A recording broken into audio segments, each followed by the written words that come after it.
Olá, tudo bom?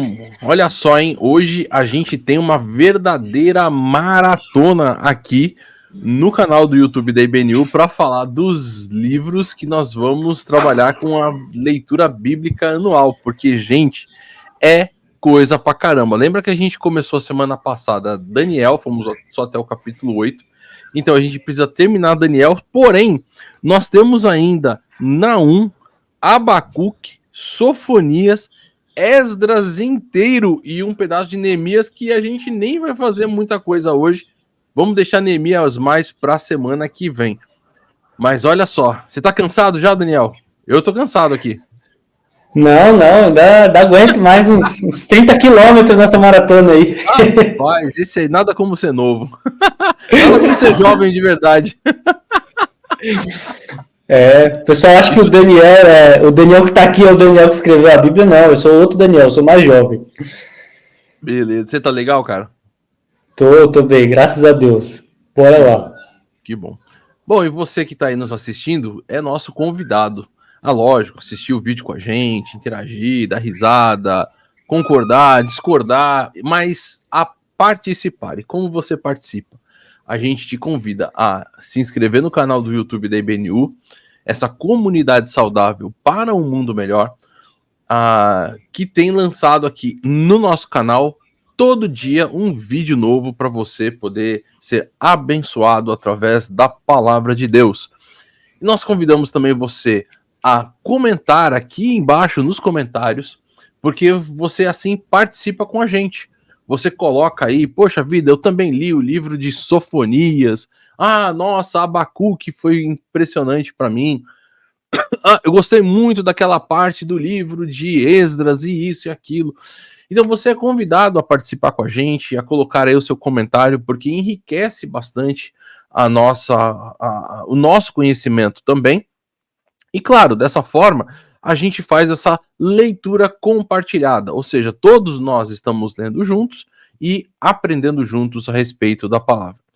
E o que eu quero fazer como uma introdução aqui? A gente vai fazer uma introdução diferente hoje, tá? Combinei aqui com o Dani e eu vou meio que dar uma situada um pouco em como a gente está dentro dos textos bíblicos. Por quê? O finalzinho de Daniel, ele tem uma importância muito grande, principalmente naquilo que envolve a aplicação, vamos dizer assim, daquilo que foi falado. Porque se você perceber, tanto no capítulo 2, quanto no capítulo 7 e capítulo 8, você tem essas profecias que vão falar sobre como Deus vai lidar com a história, né? Então você tinha ali, já desde o capítulo 2, aquela questão dos impérios. O Império Babilônico, depois o Império Medo-Persa, o Império Grego, o Império Romano e, por último, aquela pedra que vinha, né, pequena, mas que derrubava, destruía toda aquela grande estátua tão imponente, que é o Reino de Deus.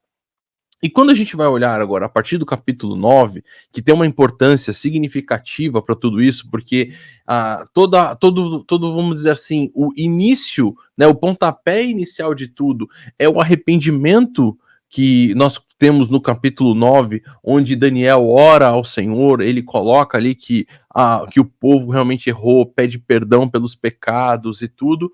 E Deus então traz a revelação, que vai ser aquela revelação das 70 semanas que são tão famosas, né? E a partir disso começa, de certa forma, você vai perceber, e tem inclusive uma virada muito grande, porque até então Daniel interpretou sonhos e profecias daquilo que outros falaram em nome de Deus, mas agora Daniel recebe uma profecia e ele fala, cara, não entendi. E aí Deus então envia um anjo para poder explicar para Daniel. E a gente vai ver que essa profecia que começa a ser narrada a partir aí do capítulo 9, mas mais especial no capítulo 10, 11 e no final no 12, são exatamente os cumprimentos, a forma como Deus vai agir com a história em cumprimento daquelas profecias do capítulo 2, 7 e 8, né? Como que vão ser esses próximos reinos, o reino Medo-Persa, o reino grego, as suas divisões, depois a chegada do Império Romano, até então vir o reino de Deus propriamente dito.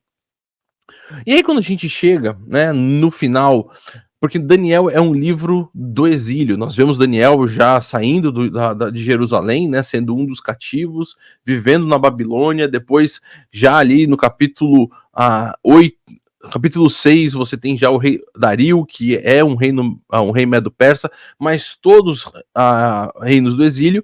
E os livros de Naum, Abacuque e Sofonias também são profecias do período do exílio.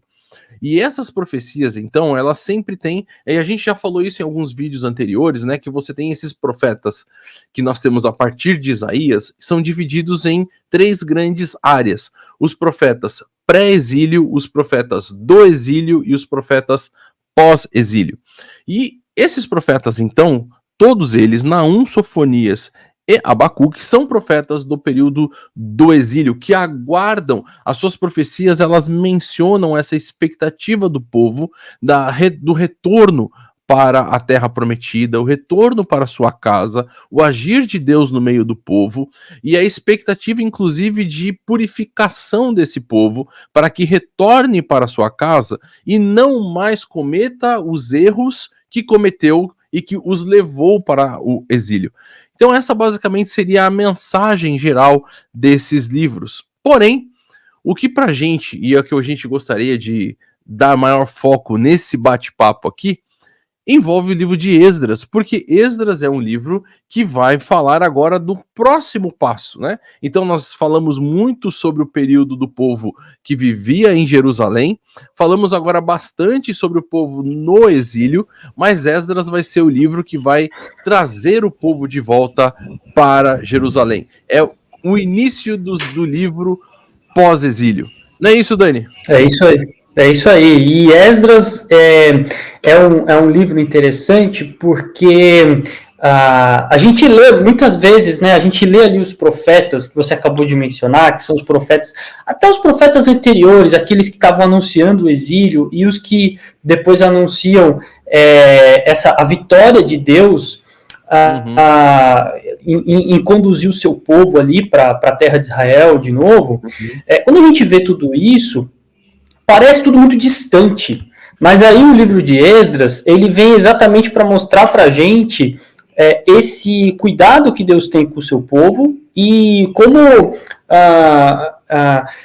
todas essas profecias, muitas dessas profecias, elas acabaram se cumprindo ali com esse retorno do exílio. E o retorno do exílio, ele poderia ser algo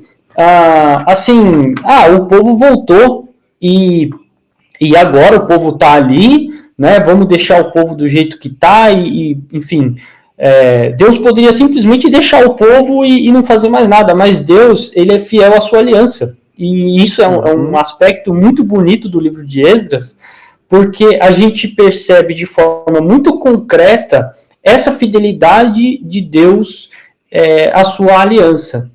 E uma coisa que me chama a atenção logo no início, né, da gente pensar, cara, essa fidelidade de Deus é um negócio assim, é tão impressionante que o livro de Esdras, ele tem, no seu início, ele tem uma coleção de várias cartas e vários escritos, né, que são colocados até na NVI, é interessante você reparar nisso, a diagramação, ela está diferente, ela tem um recuo na página, justamente para identificar essas cartas, ou decretos, né, enfim. E o comecinho do livro de Esdras, ele começa assim no capítulo 1, verso 2, ele diz assim: assim diz Ciro, rei da Pérsia, o Senhor, o Deus dos céus, deu-me todos os reinos da terra e designou-me para construir um templo para ele em Jerusalém de Judá. Eu acho curioso como começa o livro de Esdras dessa maneira, porque, cara, é o rei da Pérsia que está declarando que o Deus de Israel é o Senhor de toda a terra. E o Deus de Israel deu essa autoridade para ele. Então, é algo que toca muito no meu coração, é muito profundo isso, né? Um homem que, de certa maneira, seria tipo assim, o rei do mundo, naquela época, mais ou menos, né? O cara que tem o maior poder ali sobre os reinos naquele contexto, ele declara, ele ele declara essa soberania de Deus nessa situação. Então, acho muito interessante destacar esse ponto aqui do comecinho do livro de Esdras, né, o Dilean? Sim, você falou algo muito legal, Dani, porque realmente o livro de Esdras, ele, se você percebeu na leitura, ele é um livro muito bem, vamos dizer assim, documentado. Porque ele tem memórias pessoais e você percebe que está sendo escrito uma boa parte em primeira pessoa, dando essa ideia de que realmente a Esdras estava vivendo tudo aquilo, a emoção dele de estar vivendo tudo aquilo. E você tem documentos oficiais. Você vê, por exemplo, documentos em versão aramaica, como no capítulo 6. Você vê documentos na versão hebraica, no capítulo 1. Você vê uma carta de Artaxerxes, no capítulo 7. Você vê uma carta entre Tatenai e Dario, no capítulo 5. Você vê uma carta de Reum e Sinsai a Artaxerxes.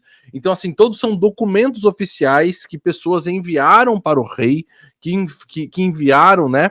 Então você vê, por exemplo, uma lista detalhada dos exilados, que é muito interessante você perceber que você tem toda essa parte documentada dentro do texto, né? Então você vê que o livro, ele não foi simplesmente um mero, sei lá, uma coletânea de coisas, mas ele realmente foi um historiador vivendo essa história e colocando, olha só, tá vendo o que estava acontecendo, a importância disso ao redor de tudo que está acontecendo. Você ia falar alguma coisa? Pode falar. Não, quando você começa a falar de documento, né, sabe como é que é? Eu sou advogado, então eu gosto de documento. Mas isso que você falou é muito rico, porque quando a gente pensa no texto bíblico, muitas pessoas elas têm essa impressão de que o texto bíblico é um texto religioso e tal, né, tem as suas limitações, mas quando você olha para obras como, por exemplo, o livro de Esdras, você percebe exatamente essa riqueza desse cuidado do autor bíblico em preservar documentos. E isso é muito importante para a gente quando a gente pensa na confiabilidade do texto bíblico. Quer dizer, o texto bíblico ele foi preparado por pessoas, foi escrito por pessoas que tiveram um cuidado, tiveram foram pessoas submissas à vontade de Deus e tiveram esse cuidado especial ao reunir essa documentação para que as gerações que viessem na posteridade, que no caso somos nós aqui, né, que a gente pudesse ter contato com essa documentação, e isso é muito legal. Lucas, por exemplo, vai fazer algo semelhante. Quando ele escreve o Evangelho de Lucas, ele deixa claro lá, olha, eu fui atrás das testemunhas, eu fui pesquisar, eu fui atrás dos fatos e estou trazendo aqui para vocês. Então, isso mostra para a gente como Deus vai dirigindo a escrita da Bíblia e através dessas pessoas que têm cuidado em relatar tudo de forma fiel ao que aconteceu, de forma fiel à documentação, né? Acho muito importante a gente fazer esse pequeno adendo aí, Dilean. Desculpa a interrupção. Não, e é muito legal. Bom, a gente tem, então, o livro, ele vai ser escrito aí por volta do começo do retorno do povo, né? Então, ali em 538, 539, quando você tem o decreto de Ciro para que o povo possa voltar, né, para sua casa, para voltar para Jerusalém. Você vai perceber que, acho isso bastante interessante, que o livro de Esther, ele, assim como também, por exemplo, o livro de Ageu, o livro de Zacarias, eles estão dentro do livro de Esdras, né? Então, por exemplo, o livro de Esther provavelmente vai estar ali entre o capítulo 6 e o capítulo 7. A história que acontece de Esther vai estar mais ou menos ali entre o capítulo 6 e o capítulo 7 de Esdras, onde acontece então todas essas mudanças ou todas essas questões que estão acontecendo. Mas o que a gente pode perceber bem importante, né? Você tem o decreto de Ciro para que retorno, você tem o retorno sob o comando de Sesbazar, você tem o retorno sob o comando de Zorobabel. Então, Sesbazar no capítulo 1, Zorobabel no capítulo 2, e você vai ter ali a questão da reconstrução, né, do altar e do templo ali entre o capítulo 3, capítulo 6 do livro de Esdras, né? Então você vai ter esses retornos e essas coisas. É interessante até mesmo que tudo isso são documentos que foram colocados porque o próprio personagem Esdras, ele só chega mesmo a partir do capítulo 7, né? No capítulo 7 que ele chega em Jerusalém e ele começa, então, o seu ministério e aquilo que ele tem para falar. E para mim o capítulo 7 é um dos capítulos centrais do livro, tá? Talvez assim por mais uma questão de memória para mim, tá, ô Dani? Não sei se é tanto assim, fora isso, mas porque eu fiz mais de um curso, né? E num dos lugares onde eu fiz o curso, o primeiro curso que eu fiz de teologia foi no seminário onde hoje eu trabalho, que é aqui em Santos. O segundo, ele tinha vamos dizer assim, ele tinha um costume, né? Uma tradição de que cada turma ela recebia um nome. E esse nome era alguma palavra ou algum trecho da Bíblia, tá? E a minha turma, que é a turma de 2002, ela recebeu exatamente o nome de Darash, que é a palavra ali no capítulo 7, né, o versículo 10, quando diz, pois Esdras tinha decidido dedicar-se a estudar a lei do Senhor, né, a buscar a lei do Senhor. Então, essa ideia de buscar, de se dedicar a estudar, então, a praticar e a ensinar, para mim, e para mim é um marco da minha vida. Acabou que ali quando eu cheguei em 2002 para começar a estudar e eu ouvi isso aí, e aquilo ficou marcado na minha vida como um propósito para mim, né, daquilo que envolve a vida cristã e aquilo que envolve a minha dinâmica como, inclusive, cristão, como pai, como marido, como pastor, enfim, como aquilo que eu faço de forma geral, como professor aqui no seminário. Então, dedicar a vida a estudar a lei, estudar a palavra de Deus, a praticar a palavra de Deus e a ensinar a palavra de Deus. Ou seja, não só uma ideia de que primeiro, essa ideia de que eu preciso estudar. Não dá para simplesmente levar a vida cristã no sambinha, né? Deixa a vida me levar, a vida leva eu. Eu preciso ser intencional em relação àquilo que eu faço.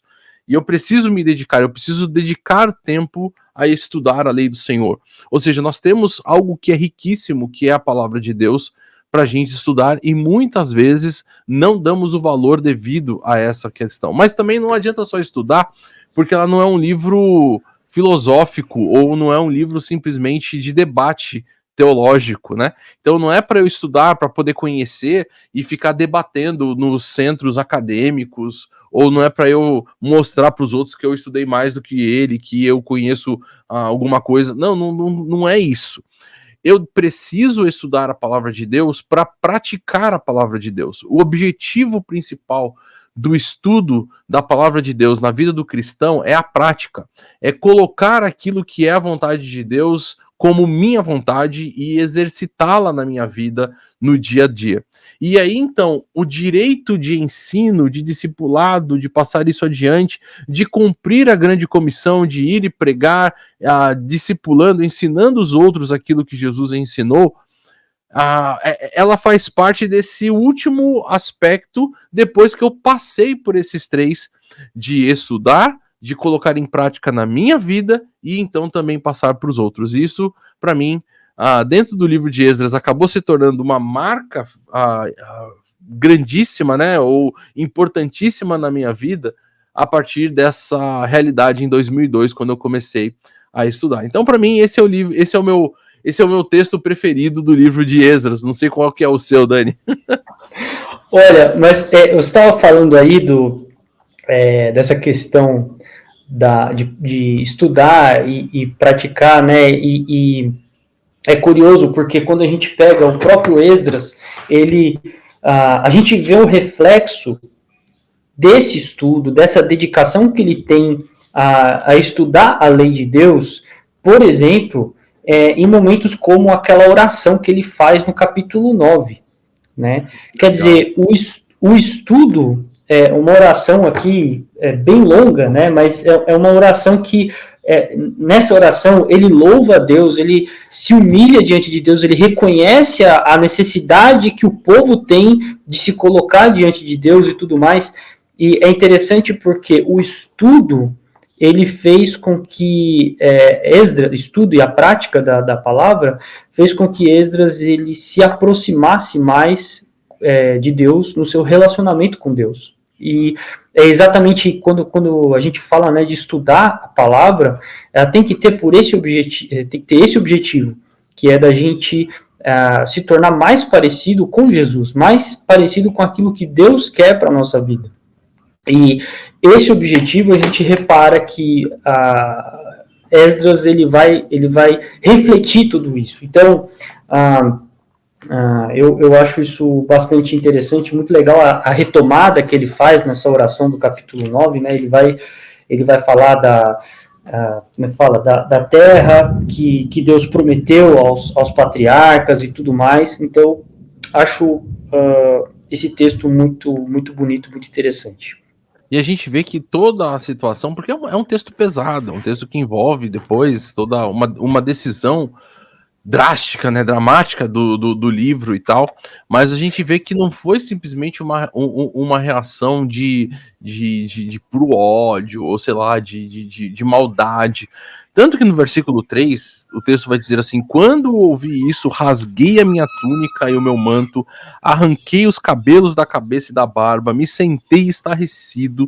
Então todos os que tremiam diante das palavras do Deus de Israel reuniram-se ao meu redor por causa da infidelidade dos exilados, e eu fiquei sentado ali estarrecido até o sacrifício da tarde. Então a gente vê que tanto Esdras quanto aqueles, como ele diz assim, que tremiam diante da palavra do Senhor, todos esses ficaram estarrecidos, eles desejavam, e mais uma vez, pessoal, você tem, como a gente falou, essa realidade histórica que precisa ser bem entendida, né? Então o que acontece? O povo foi infiel à aliança, foi infiel a Deus, como a gente vê muito nos profetas pré-exílio, em relação a várias áreas. Uma delas é a questão da idolatria, mas você também tem a realidade que envolve a injustiça social, você vê a realidade de maus tratos às outras pessoas, você vê a questão do descuidado com o órfão, com a viúva, com todos. Pelo contrário, as pessoas menos favorecidas, elas eram extremamente exploradas pelo povo, pelos mais ricos e coisas desse tipo. Então você vê uma realidade dura de um povo que está descumprindo exatamente o mandamento de amar a Deus e amar ao próximo. E aí esse povo que retorna, depois de entender toda essa realidade, olha, poxa vida, por causa disso nós fomos para o exílio. Você vê a oração de Daniel no capítulo 9 reconhecendo o erro, você vê a oração de Esdras reconhecendo o erro do povo, você vê tudo isso, você tem um povo agora que está diante da palavra, e nós vemos, por exemplo, Esdras lendo todo o livro da lei, né, o povo ficando em pé para ouvir todo aquele livro, e esse desejo do povo de se conectar novamente com a aliança, de se conectar novamente com Deus, de fazer a coisa certa para não voltar para o exílio, para não sair de novo da sua terra. Então você vê medidas sendo tomadas, né, de uma forma bastante objetiva para com o próprio povo, ferindo até mesmo o próprio povo, mas com esse desejo de, olha, nós estamos, né, você vê o próprio Esdras falando, arranquei os meus cabelos, né, então você vê assim, gerando essa dor particular na vida do próprio Esdras, porque queria realmente viver uma vida diferente, porque queria fazer diferente, não mais descumprir os mandamentos do Senhor e voltar para o exílio. Então, é uma história que precisa ser entendida à luz de todo esse contexto histórico que está acontecendo, senão realmente a coisa parece que fica meio perdida. E a gente vê no próprio livro como essa conexão com Deus e com aquilo que Deus está fazendo é tão forte, né? Porque a gente vai perceber, e você vai lembrar também que há um outro livro muito conectado, a gente vai falar bastante sobre ele na semana que vem, que é Neemias, a quantidade de tentativas de brecar que o povo fizesse aquilo que tinha que fazer, né?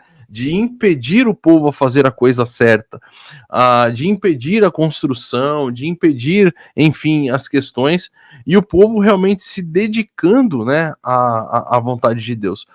Por outro lado, também a gente vê uma como é que eu posso dizer assim?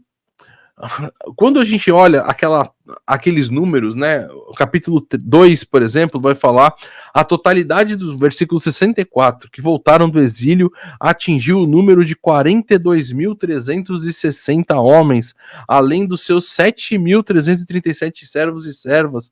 Havia entre eles 200 cantores e cantoras, possuíam 736 cavalos, 245 mulas, 435 camelos, 6.720 jumentos.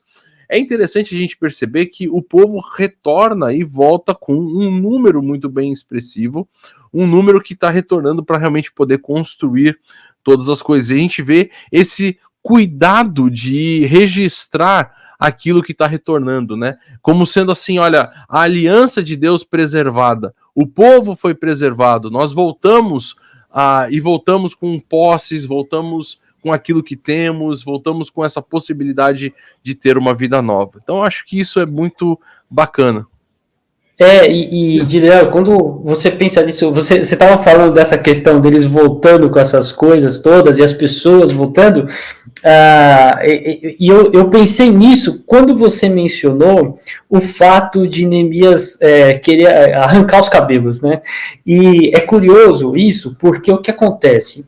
Eu acredito que quando Neemias percebe, e todo o povo junto com ele, claro, percebe onde eles estavam, aonde eles foram e para onde eles voltaram, e percebem como Deus foi bom em preservar o seu povo, né? Como Deus foi bom em proporcionar todo esse retorno. Não tem como você ficar inerte, né? Não tem como você simplesmente não ser transformado por uma experiência dessas, porque esse povo sofreu muito durante esse período no exílio.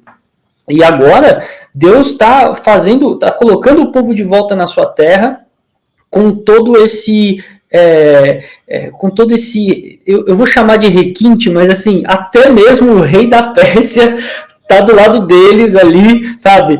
Então você tem muitos elementos que mostram para eles que, olha, tudo isso que está acontecendo com vocês não é um acaso, não é simplesmente que deu na cabeça do rei, não. Isso tudo está sendo proporcionado por Deus. E daí a gente só pode pensar o seguinte, cara, eu não tenho como não adorar esse Deus maravilhoso que preservou o seu povo, apesar do povo ter feito o que fez, apesar do povo ter rompido com a aliança, apesar do povo ter,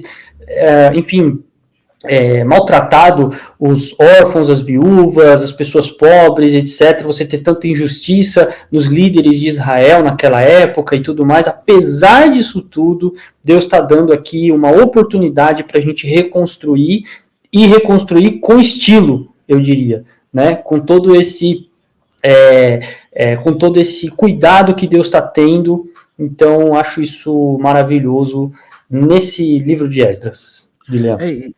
E continuando ali aquilo que eu tava falando do capítulo 2, eu até achei que você ia mencionar essa parte. Não sabia que você ia falar outra coisa, mas porque é a continuidade do versículo que eu tava falando. É interessante que o povo volta do exílio. Você pensa assim, pô, eu vivi há 70 anos no exílio.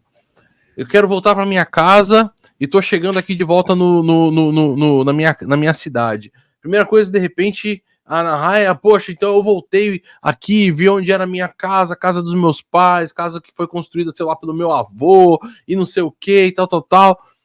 O texto é tão impressionante no capítulo 2, porque quando esse povo retorna e eles chegam na cidade, olha só a narrativa, capítulo 2, versículo 68. Ele diz assim, ó: quando chegaram ao templo do Senhor em Jerusalém, alguns dos chefes das famílias deram ofertas voluntárias, sem ninguém pedir, né? Ofertas voluntárias para a reconstrução do templo de Deus no seu antigo local, de acordo com as suas possibilidades.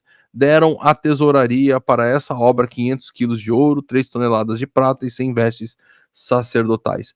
Gente, eu acho esse texto impressionante, porque o povo está retornando, passou 70 anos fora do exílio, e quando eles retornam, eles voltam com essa direção.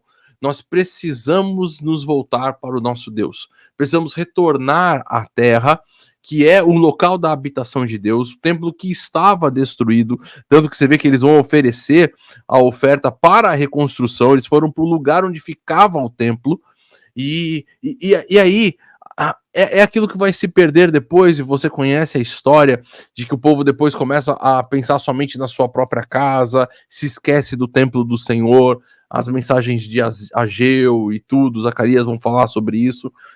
Mas quando esse povo chega de volta na terra, eles chegam com esse ardor, eles chegam com essa vontade de vamos adorar ao nosso Deus, como o Dani falou, vamos olhar para ele que nos resgatou, que nos tirou do exílio, que nos trouxe de volta para cá, e oferecem ofertas voluntárias para reconstrução. Então, antes de pensar na sua própria casa, eles pensaram no templo, eles pensaram ali na casa de Deus, eles queriam novamente esse lugar da habitação de Deus e estar na presença dele. E é isso que eu quero convidar você hoje também, né? Independente das caminhadas, né, que está a sua vida, talvez tão longe no exílio, mas que Deus deu o decreto do seu retorno em Jesus Cristo. Ele assinou a carta dizendo, olha, todas as suas culpas, dívidas e pecados estão anulados no sangue de Jesus. Volte. Então você se volta para ele e se volta simplesmente com esse desejo de conexão, desejo de adorar, desejo de estar na casa dele, de ver a casa dele, que é você agora reconstruída. Firme, saudável e extremamente animado de estar caminhando com ele. Volte-se então para Deus hoje. Aproveite essa oportunidade. Dani, passamos até mesmo do nosso tempo. O que você quer deixar aí pro pessoal ainda nesse vídeo, antes da gente encerrar o vídeo? Muito bom. Para encerrar, só tenho que dizer isso. Repare em como Deus tem te preservado até aqui. Repare como Deus, muitas vezes, ele utiliza as situações que a gente está passando, as situações difíceis, os nossos erros, para nos ensinar que aquele não é o caminho e que o caminho está em Jesus Cristo, como bem falou o Dilean aí. Então, essa é a minha mensagem. E olha, esse livro de Esdras, claro, os demais que a gente leu também, mas esse livro de Esdras, nesse aspecto que a gente está falando aqui hoje, realmente aquece o coração. Então é isso aí, pessoal. Um grande abraço para vocês. É isso aí, galera. Então, terminando aqui o nosso vídeo, não se esqueça, na verdade, né, de comentar aqui embaixo, colocar aí da onde você está assistindo o nosso vídeo, qual foi o texto que você leu, o que chamou a sua atenção. E quero convidar você, se você mora aqui em São Paulo e não conhece a nossa comunidade, vem fazer parte, vem aqui participar com a gente amanhã na rua Tianguá, número 25, bem pertinho do aeroporto de Congonhas. Às 9h30 nós temos o nosso culto, às 11h15 a celebração. E aí, depois, se você não mora aqui por São Paulo, às 9h sai a nossa celebração aqui no YouTube, especialmente montada, feita para você, tá bom? Um grande abraço, até sábado que vem. Valeu, Dani. Até amanhã. Valeu, tchau, tchau. Tchau.